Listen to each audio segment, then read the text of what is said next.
welcome back to Life Matters TV. We've been speaking with Julia Holcomb, who was the ward and biological mother of Steven Tyler's aborted child. And the story is quite compelling. Julia was in a fire on Beacon Street, an apartment on Beacon Street in Brookline, Mass. She woke up in the hospital. The doctor had, in the last show, had said that her lungs looked good and her baby looked healthy. And Steven Tyler was sitting beside her. He came back from being on the road. He was sitting beside her when she woke up. And then, Julia, what happened? Well, before I could leave the hospital, Steven came to me and told me that he had made the decision that I was going to have an abortion. And I was devastated. I didn't understand how he could even talk to me about something like that, as if it was decided for me. I don't really know how far along I was in my pregnancy because I had never received any prenatal care. Steven hadn't allowed me to have a pediatrician, a doctor, OBGYN. An OBGYN, a gynecologist, look at me because I was his ward and I was pregnant. He didn't want me to answer questions. So I don't really know how far along I was, but I knew that I wanted my baby and I was not willing to have an abortion. I told him no. And we began to argue. He had lawyers there at the hospital. So are you in a hospital bed at the time? I was still in the hospital. I was still just barely recovered from the fire. And he had another doctor who was there and had told me that he said that this other doctor was going to perform the abortion, that the doctor who had seen me before was not going to do it, but he had a different doctor to do the abortion. I told him no, that I would not have an abortion. And sometimes we think in the United States that coerced abortions only happen in places like China. But the truth is, coerced abortions happen everywhere abortion is legal. And frequently, there have been over 55 million abortions in the United States. And of those abortions, over 60% involve coercion. When a woman finds herself an expectant mother, she has to be put in a position frequently where she has to defend her right to have her child and to become a mother. And that's the position I was in. Steven did not want me to have the baby, and he knew that it was now or never, and he used all of his power and wealth to bring about that abortion. We argued about it for hours. I told him no. In the hospital? In the hospital. In the end, he placed the decision. After we had argued about it for some time, we just got to the point where we couldn't even look at each other. Abortion is so divisive. It just destroys families. It takes the life of an innocent baby. It leaves mothers and fathers wounded and grieving.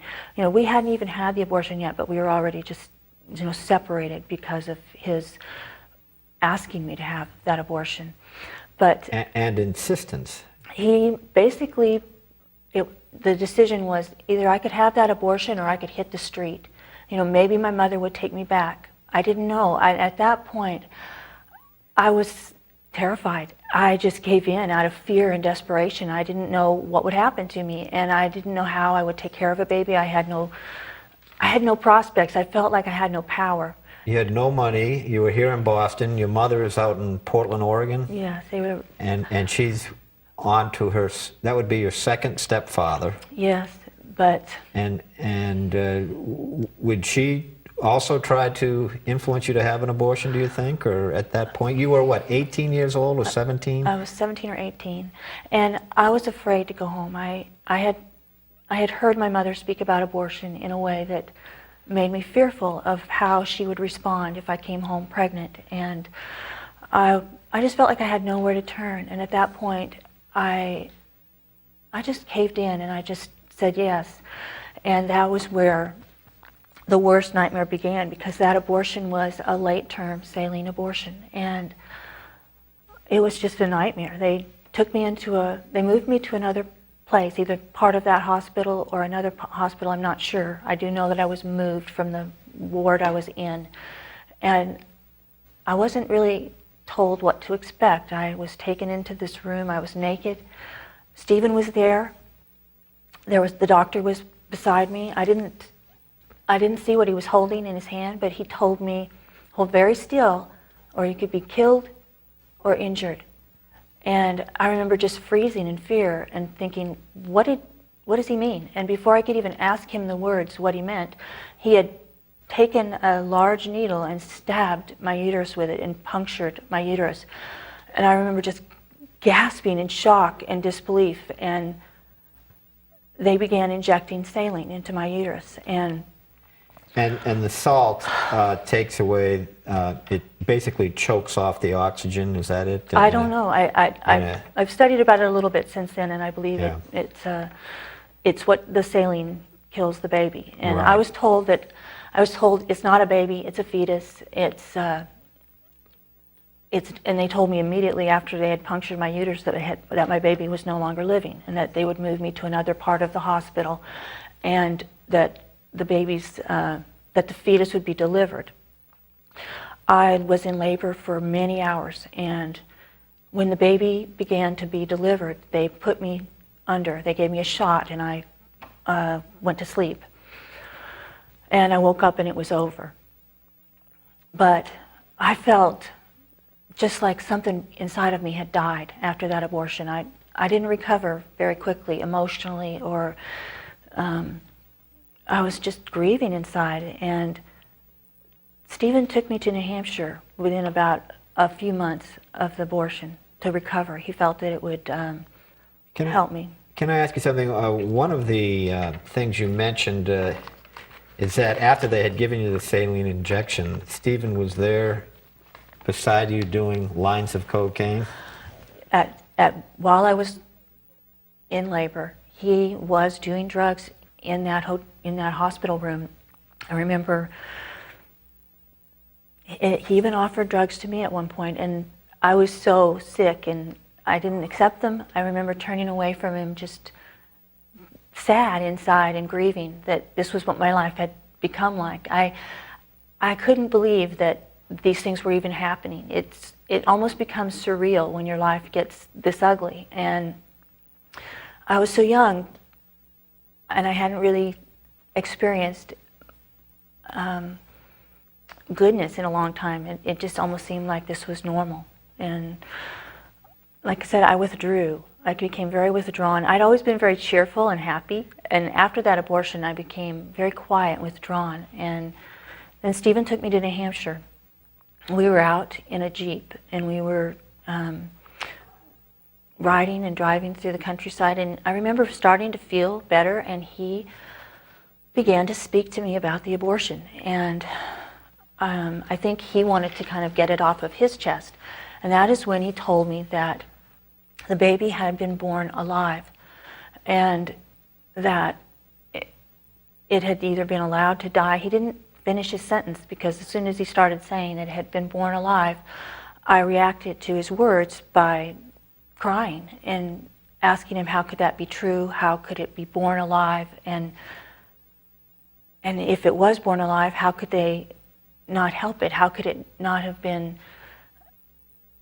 offered aid. And he realized at that point that he had said too much, and that he began to try to comfort me with the words that I shouldn't think about it anymore, that it couldn't be changed at this point, it was over and done with, and that his words, they still haunt me. He said, "We did the right thing." And I remember thinking, how could anyone say that that was the right thing to do? What we had done was wrong. It had taken the life of our child, and it left the two of us grieving. Stephen, in his own words later in his book, used the words, "Jesus, what have I done?" to describe his feelings after that abortion. And certainly any post-abortive parent feels like that. Jesus, what have I done? How do I go on with my life from this point? And I'll tell you, there is recovery to be had, but it begins with repenting. It begins with acknowledging that this is wrong. Abortion is not pro-woman. Abortion is violence against a woman. It takes the life of a baby, and it's violence against the family. And that was my experience of it. A lot of times you hear the pro-choice side saying that abortion is pro-woman. I don't think anything could be further from pro-woman than abortion. Abortion is something that is like a war on woman. It's a war against her fertility, against the family, and my women who experience abortion do not come away from it with a positive attitude about it. Mm-hmm. Now, I know we've had on here Dr. Teresa Burke, and she tries to help post-abortive women because of all of the multitude of issues that come up, how the women react to their abortion. She sees certain patterns. She has a wonderful book called Forbidden Grief that I'm in the process of reading, and it's, gosh, it's something that I'd recommend to every person out there to read this particular book by Dr. Teresa Burke. Well, now so how much longer were you with Stephen then? You were with him a total of 3 years. How much longer after that discussion were you with him, and did you go back to the West Coast, or were you still on the East Coast? You know, our relationship was altered after that abortion, but I didn't go home right away. It was within about a year I returned home, and when I did get home, I was surprised because things were better than they had been when I left. My mother had married my stepfather, my second stepfather. Mm-hmm. They now had a child, and he was about 2 years old when I got home. They had returned to church. For his sake, they had started attending a church again. And, you know, they still had a ways to go in their conversion, but they had begun the process. And my mother invited me to go to a church camp. She could see that I was really hurting inside when I got home. I think I had read that you'd had many a sleepless night. And I could not sleep at night. I would wake up dreaming of the fire and of that abortion. I remember sleeping at night with my Bible open. And I remember I knew that I would wake up, and when I did, I could read the Psalms, and it would comfort me, and I would be able to get back to sleep. My mother invited me to go to this church camp. It was at the Oregon coast, and it was a week-long camp. And I didn't really even want to go at first. I was still very cynical, kind of bitter and proud, but I did like the beach. And I did want to go to the beach, so I went with him. But when I got there, that was where God took a hold of my life. I met young people my own age, and I hadn't been around anybody my own age in years. And they were so different than I was. They were so kind, and they were, you know, very humble. They would meet in the mornings and pray together. And I remember sitting outside by the campfires on the beach and reading the Bible together. And by the time I left that camp, I could see that they had something I needed, something I didn't have. They had Jesus in their hearts. And I made the decision to ask Jesus into my life. And that's where my journey really began, where I feel like my life began anew. That old Julia was just gone, and I became a different person. When I got back home, I had to first make a lot of changes. I had to break off old friendships. I had to find a church. I was baptized, and I began attending church. I went to college, and in college, the pastor of the church I went to encouraged me to memorize Bible verses. And I remembered my grandmother being an advocate of Bible verses. So I thought, you know, I needed some help. I was going to listen to that pastor and do what he said. And he said, start with Matthew 5, 6, and 7. That's the Sermon on the Mount. It's like a mini catechism. And I began memorizing Matthew 5, 6, and 7. And it changed who I was. It began to form my conscience, and I began to understand right and wrong. I made the decision to become celibate and live a chaste life, and my whole life changed, and that's when I met my husband. And my husband and I have been married for over 30 years, and I love him more now than I did when we met. And we have a beautiful family. We have 7 beautiful children. I have 6 sons and a daughter, and I just feel so thankful that God, in His goodness, could help me to recover and rebuild my life by embracing life as a gift. Let me ask you, did you have to confess your sins to anyone when you were back on the West Coast? Or? Well, when I was a Protestant, I began by getting down on my knees and making as close to a perfect act of contrition as I could. Mm-hmm. And I received a great deal of grace from that. And I was baptized. I received grace from that. But for me, a life-changing experience was when I became Catholic. I began preparing for the sacrament of the Eucharist and confession. I wanted to make my first confession, and I dreaded it at the same time. I was in the confessional a long time, and when I came out, I had tears just streaming down my face, and the priest had shed tears with me. He was just so kind in helping me to make a good confession.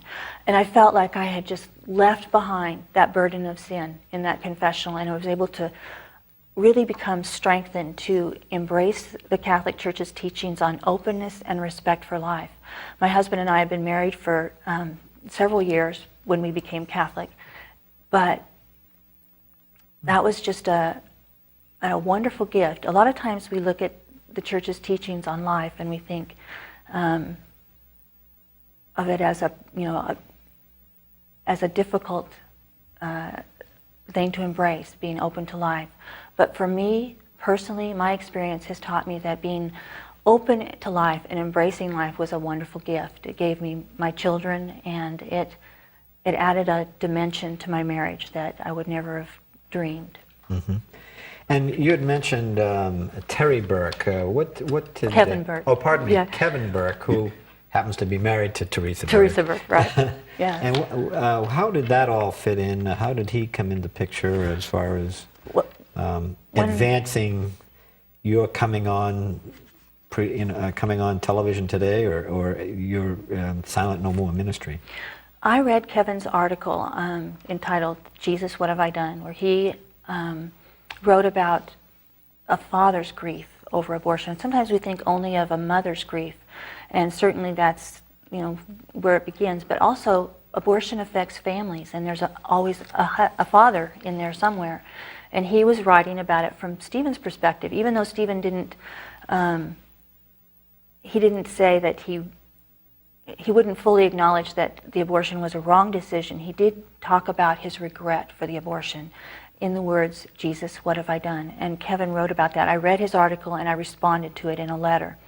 And I made the decision that I was going to, if I had to tell my children about this relationship I'd had with Stephen and about my abortion, that I was going to find the courage to go out there and hit the street and get out in front of our local Planned Parenthood in Houston with a sign, a Silent No More sign that says, "I regret my abortion," and encourage other women who are post-abortive to look for healing. And so I would like to encourage any other women who might be watching this program, if they have had an abortion and have not had an opportunity to go through a healing retreat like Rachel's Vineyard, you can get on the silentnomoreawareness.org website, and you can click on it, you can register your regret, you can do it anonymously, no one will know who you are, and you can find out about healing ministries in your area. And that's something I encourage you to do. I know Kevin encouraged me to make a Rachel's Vineyard retreat, and Brad and I, my husband and I, went on that retreat together. My husband's never participated in an abortion in any way, but he came along with me on my retreat just as a support to help me through my retreat, and it was very, very helpful for me to have him there. And it helped him also to find healing, because if you are in a relationship with someone who's post-abortive, that abortion affects you as well. And he had a lot of anger that he needed to find a way to forgive people who had been involved in coercing me to have that abortion. And he had to be able to forgive, just like I had to be able to ask God to forgive me and accept that forgiveness, so that I could be the mother that I'm called to be. Mm-hmm. And in this, that second book, Steven Tyler still is exhibiting some things. He's saying some things about you that aren't true. Is that correct? Like I had read several things that you deny that what his assertions that he wrote in his book. Well, he has his way of describing me and our relationship, and it certainly was very demeaning the way he described me. And he began by saying that I had had other pregnancies and other abortions, and that was very painful. That was not true. Our relationship, the child that I conceived with Stephen was my first pregnancy. I had never had an abortion before. I had never even thought of having an abortion, and it was very painful to read him say in writing that I had had previous pregnancies or abortions. That was not true in any way. It was a lie. And I wanted to make sure that my children understood what the truth was. And I want to make sure that my children understood with all my heart. I regret my abortion, that their brother, when I went on my Rachel's Vineyard retreat, I gave the baby a name. He was a boy, and his name is Michael. Mm-hmm. And his life has great value and importance, and every baby has great value and importance. And every child that's been lost through abortion is a huge loss for our nation, for our country. And I hope that we can find the courage to keep fighting and change our nation's laws so that we can protect life. Mm-hmm. Do you feel that the Silent No More awareness organization is growing? Is it really being effective? I know that it started in the Pittsburgh area, I believe. The ladies from Pittsburgh. It is. I've just only been involved for the last 2 years, and I was able to go to the March for Life in Washington, D.C. the last 2 years, and I'll tell you, that is a moving experience. I was amazed at how huge the presence at the March for Life is. There's just hundreds of thousands of people at that March for Life. And the national media won't cover it. They don't cover it. They won't cover it. So it's surprising when you see how and it's large, in January. And it is. It's freezing cold. And they're young people. They're people, which shows that this movement, we really are winning.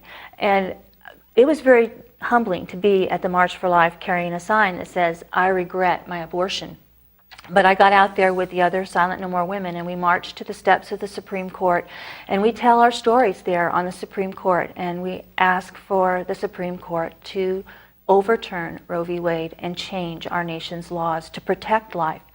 If we keep growing like this, pretty soon there'll be, we'll be winning this. We'll be winning. I know that popular opinion is changing, and we are winning, although maybe in this state they haven't figured it out yet, but we keep trying.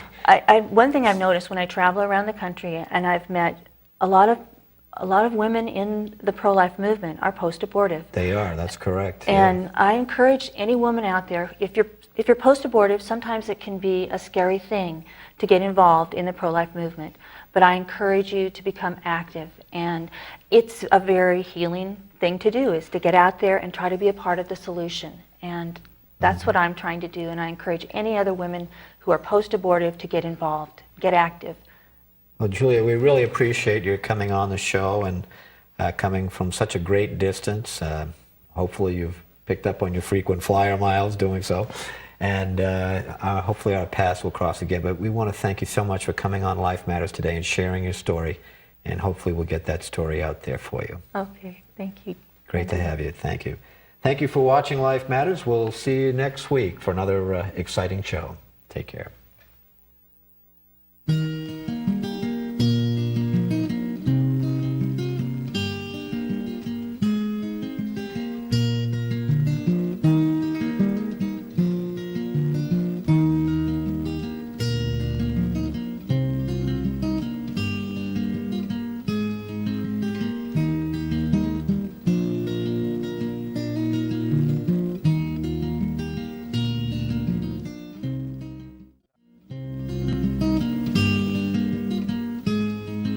Well, welcome, Paul Rondell.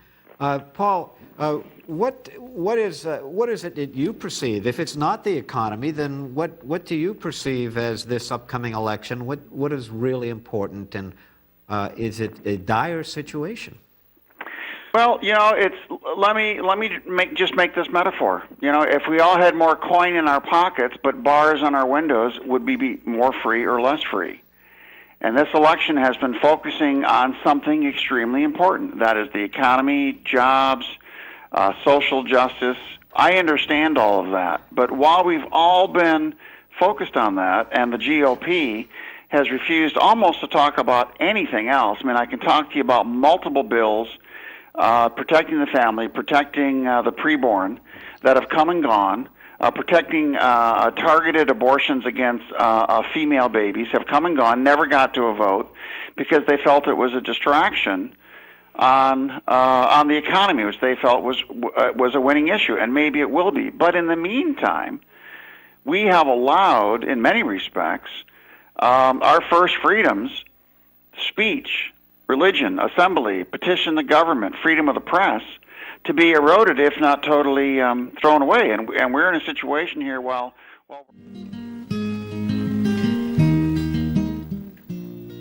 Hello, welcome to Life Matters. I'm your host, Brendan O'Connell. Well, one of the true icons of the pro-life movement, Miss Nellie Gray, passed away in 2012. And they searched around for someone who could fill her shoes, and we think we found that person. Her name is Jeannie Monahan. Well, welcome, Jeannie. Oh, thanks for having me.